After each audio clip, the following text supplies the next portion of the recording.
This microphone arm is the Rode PSA1. In this video, I'm going to make a review about this studio arm.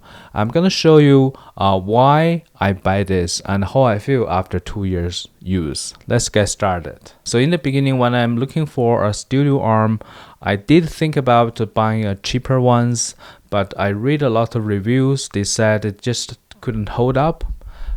It's especially when the microphone is heavier or too light, it is just bouncing up. So when it comes to this one, PSA1, lots of people said this is a good one. So I did struggle because spend more than $100 for our boom arm. It's just a little bit too expensive, but if you're just cheap on something, probably later on you just pay more money for the good stuff.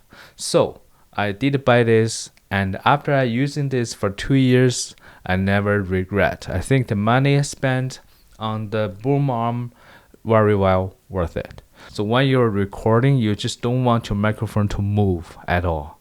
So like this. So you see that, right? Everywhere. So no matter you put it, it just stay there nicely. So this is the best part of this boom arm. And second thing is the build quality.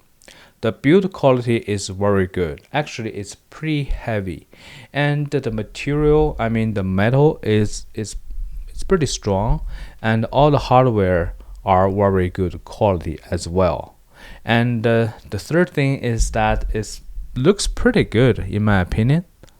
And I think that is probably the most classic looking of the boom arm. And the last thing is how it mounted. It is using the climb to climb on the edge of the table. So it actually can open up like this much. So no matter how thick is your tabletop, it always can climb on it. And also it gives another part is that you can drill a hole on the table, make it more stable. So in my opinion, even though this one is a little bit expensive, but I think it's still worth it.